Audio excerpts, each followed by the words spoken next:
politics can get ugly, and the current presidential candidates can definitely attest to that as we get to the home stretch for this presidential race. That the workers here feel very passionately about this cause, and if need be, they will strike. And you'd never think it started in August, but that's when a lot of Christmas songs actually are recorded.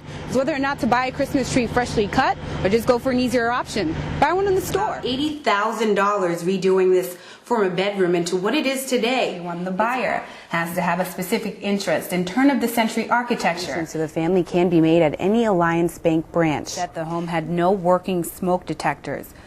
These are bananas students decorated for Halloween. That's typical for 10-year-olds. What's not typical is them voting. All 48 homerooms are holding a mock election. I do watch the debates, and I watch, talk shows, and I don't agree with all of them because they try to persuade you. And newspapers, I read them. And, He's only 10, but Nick Miller already sounds like a politician in the making. He, like many of his fellow students, have strong political opinions.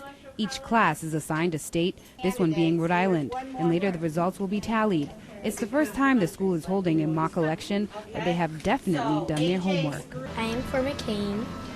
Juliana Lichty agrees with Nick on that, but during political class discussions, she stands her ground, especially when it comes to the Electoral College. Nick wants to get rid of it. Juliana thinks it works.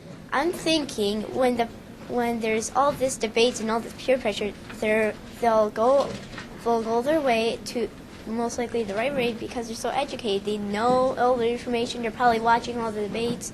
Let's face it, politics can get ugly, and the current presidential candidates can definitely attest to that as we get to the home stretch for this presidential race.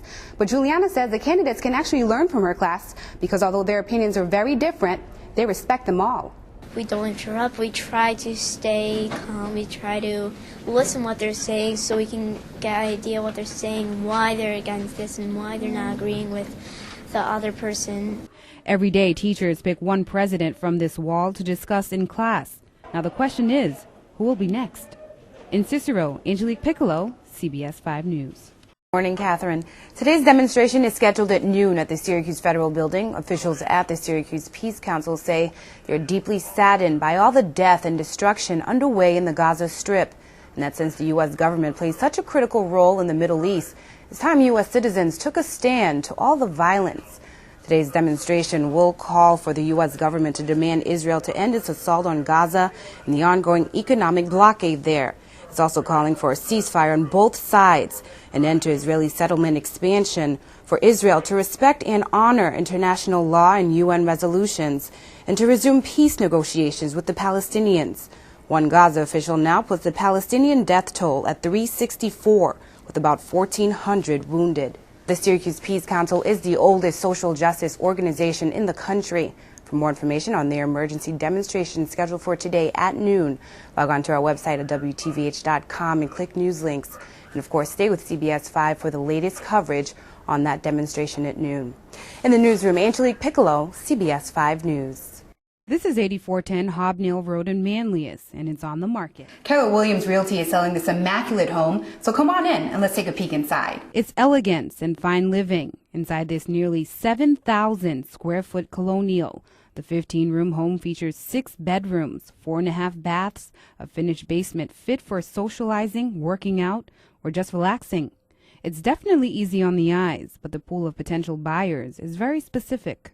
What you typically find in this price range are either business owners, people that own their own concern, entrepreneurs. On the market less than a month, the listing price is $699,900. Total taxes are estimated at $22,762, and it's in the Fayetteville Manlius School District. What we find is that a lot of people relocating into the Syracuse area request to be shown homes in the Fayetteville Manlius School District because they've researched and they've heard such great things about it. From custom molding to dramatic views, even a spa area in the basement. The great features in this home are endless, but something that stands out, the master bedroom is actually on the first floor. So for those that don't like taking the stairs, it's an added convenience. This house is on the market for actually less than what the owner paid 2 years ago, and they did significant improvements between $50,000 and $75,000. So it represents a very good value, and they've really tried to price it for today's market. On the market on Hobnail Road in Manlius, Angelique Piccolo, CBS 5 News.